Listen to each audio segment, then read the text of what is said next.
Okay, may adlaw no sa ato ang mga suking pamatan-aw sa Asinso Osamis News Channel, of course sa ato mga social media pages. Dinang adlawan ata sa opisina ni Mayor Chudio Roa diri sa lungsod sa Clarin. Di nato siya kumustahon labi na kay sa dili madugay i-turnover na og lisingan na ang bagong legislative building. Pero una-una Mayor, imuhang greetings sa naglantaw nato karon. Daghang kasalamat no sa ato ang mga kauban sa buhat sa ato mga social media. Adlawng Lunes karon, April 7 no, 2025 ato pagkahimuon ang turnover sa atong legislative building nga gipaningkamutan sa atong halandong Governor Attorney Henry Sibelia Waminal, and of course sa ato ang pod nga Congressman Sancho Fernando Andominal. Ubos po sa ato ang Sister LGO nga ang Osamis City nga gipanguluhan usab sa atong umaabot nga Congressman sa Asinso Pinoy, Honorable Indy Waminal Jr. Legislative building Mayor no. Pero na po yung mga opisina ani nga kuan mulos pa dani nga kuan building. Yes, nagkadaiyang opisina nga naadiha ang ato ang peso office, naadiha pod ang sa taas na ato ang mga opisina sa ato mga sangguniang bayan members o sa ato ang sangguniang bayan secretary. Kini nahuman kini ani adtong 2024 din karon atong pagablisingan atong i-turnover kini sa ato ang mga occupant dinha sa maong building. But before that, mga ka-asinso, no, mapasalamaton kayo, ilabi na ang lungsuranon sa lungsod sa Clarin, sa ato ang inimraah nga nahitabo, no, sa niadtong nangaging bulan Marso, nga kita, proud kitang misamisnon, proud kayo tang taga-Clarinhon, nga nakakuha po og mga gold, ilabi na sa ato ang volleyball boys for mga elementary, kita mo'y nakakuha sa gold. Ang usap, aduna po kita nakuha sa gold sa taekwondo, archery, dance sport. Ubay-ubay kini, more or less na sa 7 or 8 ka gold ang naangkon o nakuha sa atong mga batanon nga mga estudyante dinhi sa lungsod sa Clarin. Kini siguro nakita namo nga na-inspire sila sa Team Asinso, no? Nagipanguluhan sa atong halandong governor nga inspired ka atong mga bata nga makakuha gyud og gold tungod sa mga pagdumala sa atong mga lideres, ilabi na ni Governor Henry Waminal, of course sa atong halandong Congressman Sancho Fernando Waminal. Sakto ginang imuhang yung patang panglantaw Mayor kasi sa amo na interview lagi ng mga bata po ito mga nakakuha gold, silvers, ingon lagi nila nga kanang samtang mag-training sila, samtang matulog gani. Ilang mo na nakapokus nga makakuha di ko gold ani kana koy dawato nga dako nga incentives. Yes. So matutukma pud sa imong imong panglantaw. Yes sir, na-motivate sila no na ang mga atong mga estudyante karon, they are motivated by the leadership of Team Asinso. Na-motivate sila nga makaangkon tungod dili lang sa premyo, tungod sa mga maayong buhat nga gihatag sa atong halandong governor nga nakitang tanan misamis nun magpuyong malinawon malampuon ug malipayon. Arita sa imong bagong lisingan Mayor. Yes. Usay may epekto nini no sa tuang mga katawhan labi na ato ang mga konsehalis aduna na sila bagong opisina nila. So, yes sir. Dako kinig impact not only sa ato mga sangguniang bayan members, dako po impact sa mga katawhan kay nag-level up na ta. This is one of the kind no nga design nga ang usa ka municipal nga from 4th class municipality ngadto sa 2nd class municipality atong naangkon no. Dako kinig impact sa mga katawhan kay aduna nga gitay ginatawag nga legislative building nga ilahang makita. So sa mga sangguniang bayan usab ako nakita na feel nila nga dako po sila kalipay niini tungod lagi kay na level up not only ang atong municipal na level up from 4th class to 2nd class, na level up pud ang ato ang mga offices dinhi sa lungsod sa Clarin. No, gawas nga moderno libre pag yun. Wala kita. Sa unang good mayor kanin kung magbuhat og kanang proyekto ang gobyerno ba. Labi na sa mga munisipyo, labi na kabalong tagamay ng era nga makuha gikan sa national government. Kinahanglan pa mang-loan. Yes. Dire sa imuhang kuan karon. Wala ni 5 centavos, wala gyud kitay na nagasto ni. Tungod kini sa paningkamot ni halandong Governor Henry Waminal nga at the time siya usa pa ka congressman. Dayon gipadayon kini kay kulang lagi ang maong budget, gipadayon kini ni Congressman Sancho Fernando Ando Waminal. So mapasalamaton ka kita kay ni 5 centavos wala gid ta migahin og budget ini. Kini gikan guni sa panudlanan sa atong congressman nga nagalingkod karong panahon na sa atong distrito 2. So kita ginato no sa mualaga ang mga Waminal family no. Grabe ka palangka ang mga constituents ba. Yes sir. Besides no, dinhi magud ang gipanganak ang atong halandong governor. Muna nga palangga kay ni Governor Henry ang ato ang municipality of Clarin ug palangga usab sa ato ang Congressman Sancho Fernando Waminal. Samot na nga sa atong umaabot nga another congressman si Congressman Henry Indy Waminal Jr. So posible nga triple na po ang ano o doble pa. Yes. Mas daghan pa mga benepisyo atong madawat kung makadaog na po si kuan. Yes. Mayor Indy isip congressman. Yes, dako kayo nga nagkatabang not only sa municipality of Clarin, usab dako ni katabang sa atong mga misamis nun din sa ato ang probinsya. Kumusta man ang pagpangandam na to sa kuan sa LGU sa atong mga constituents palang sa umabot nga eleksyon o batay angay kabalakan? Yes sir, no, wala tay angay kabalakan kay ang ato ang umaabot nga mayor nga si Ati Vice, no? Ging Waminal de los Santos wala may kontra. Ang inyo pong amigo karon Wala si incoming Vice Mayor Jojo wa po'y kontra. Naalay mga naggamay ko ano, gamay nga tulo kabok nga mingdagan og kan pero I don't think so nga they are capable to be part of the SB members of Clarin. Kaya ang atong ginapili, ginasala kini sila halos pagserbisyo o pagpanday og mga balaod para sa lungsod sa Clarin. Wala tayo angay kabalakan. Bisag ang atong gi-focus karon is the Asenso Pinoy, no? Nga maatog yung ma-expand pa sa ato ang programa ngadto sa ato ang mga sikbit na mga probinsya, sikbit nga mga lungsod, no? Nga ato bang ipahibalo sa kanila unsa kanindot ang Team Asenso, unsa kanindot ang Asenso Pinoy nga mga programa. Dili lang ang ubang kwan diha, ang ubang mga party list puro ra na kanang making money, not the Team Asenso nga naagid ta hospitalization program, burial assistance, napatay ginatawag UFOP, no? One family, one professional. Usa kani kadako nga mga programa sa Asenso Pinoy nga ato mapalagana pa aron ang ato sa lagi sa ato ang mantra sa ato ang governor sa probinsya nga tinahanglan gyud ang matag usa, not only Misamis Central, magpuyong malinawon, malambon ug malipayon. Malipayon ko no kay sa ato ang nasayran karon ikaw ug si Vice ato mga konsyal halos wala lagi kontra. Ug masabot ani nga kuan kaning satisfied ang ato ang mga Clarinhon sa serbisyo nga hatag sa Team Asenso. Yes, sir. Na wala ni kontra. Very satisfied kay sila kay lagi nakita nila unsa ka matinud-anon ta ug mahigugmaon ug maampuon ta sa pagserbisyo sa atong lungsod sa Clarin. Nakita na to na aktibo kaya itong kapulisan din sa lungsod sa Clarin. Kumusta to pagmintinar, no? Tali sa to ang kapulisan sa peace and order. Yes, ang atong peace and order grabe yun. Dili na to malikayan nga ang mga ang droga, no?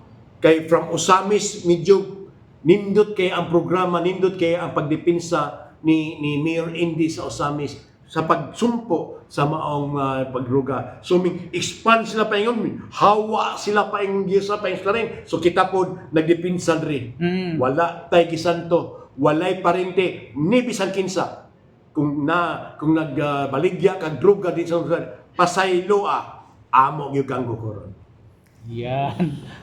O no, pareha mo og kaning kuan kaning promise ni Mayor Indy nga kung doon na magbinuang, doon na gihapoy nagkuno na mamaliga og shabu sa inyong tagsa ka jurisdiction Wala gisantuhon. Walay Maparindiman santuhon. kinsa. Walay santuhon sa lungsod sa Karen. Bisag kinsa pa man ka nga mo anhi, mo maligya sa among lungsod. Wow, sige. Napabaylay ko na. Sige, tagaan ka na mo higayon, Mayor, nga pagpasalamat sa ato ang mga leaders, especially ni Kong Ando, ni Governor Henry, ug sa ubang mga nakatabang sa imuhang administration karon. Yes, thank you sir. Salamat sa inyong higayon nga inyong gihatag sa kuha. Mapasalamaton kita sa atong halandong Governor Attorney Henry Cepeda Waminal, and of course equally competent nato nga congressman sa Segundo Distrito, Congressman Sancho Fernando Ando Waminal, and of course sa ato ang Sister LGU nga gipanguluhan sa atong halandong mayor, Honorable Henry Indy Waminal. Sa mga lungsuranon sa Clarin, basta sa Clarin, pinangga ka. Kinining higayon na mahigala no ni atas sa opisina ni Vice Mayor Risa Ging de los Santos, Waminal de los Santos, ato ang Vice Mayor sa lungsod sa Clarin, tapos ang moabot ato nga mayor diri sa ato ang lungsod. Ang nauna Vice imuhang greetings sa ato ang mga tumatan-aw sa social media pages ug sa ato ang asenso sa aming channel. Okay, so may buntag sa tanan, labi na gyud sa akong mga pinalanggang mga Clarinhon. Karong adlaw Vice dili maatdugay i-turnover na no. Okay. Blessingan na nga ato ang hamugaway moderno world class nga kana to legislative building. Usay nakita nimo ani nga positibong epekto sa administrasyon sa Waminal, de los Santos ug Grua administration ug sa inyong mga katawhan diri sa inyong lungsod. Sa inyo ha. Okay, so karon dako akong pasalamat nga karong adlaw mahipahigayon ang ceremonial turnover o blessing sa atong bag-ong legislative building. Ug dako aming pasalamat nga pinaagi sa pagpaningkamot sa ato ang congressman sa Distrito 2, si Congressman Ando, nga nahipagayon kani nga project nga possible. Tungod kay siya o ang ato ang hardworking governor also naningkamot nga kani nga programa ma-deliver dili lang sa munisipyo sa Clarin kundi sa tibuok probinsya para maka-provide og best possible public service to our constituents. O so karong adlaw dako pasalamat tungod kay kani partisipahan po din sa ato mga kumplito gyud ato mga barangay captain nga niya karon nga gusto sila nga mo sa ulog aning mao nga activity. Lipay kita angay kita maglipay ana Vice no kay Oo. gawas nga gipagaan ni Kong Ando ni Governor Henry ang inyuhang papangalagad. Tapos tagaan tagwapo nga building tapos libre pa gyud wala pa Libre. talon sa piso. Oh. Okay, so ako li kani nga building ni cater ni sa lain-lain nga opisina o departments including but not limited to the office of the secretary sa Sangguniang Bayan tungod kay sa atong first floor ana usab diha nag-opisina ang atong taga-pumili no ang ato ang Public Employment Service Office or atong PISO ato ang MINRO or Municipal Environment and Natural Resources Office atong LYDO o atong SK Federated President Office naa sa apot. first floor. Oo. Then sa second floor naa usab atong EBC Office o atong SB Secretary Office. So karon mahinaot ni nga kani nga bagong building will provide a better working environment sa atong mga municipal employees to better discharge sa ilang duties and their responsibilities sa atong mga citizenry, no?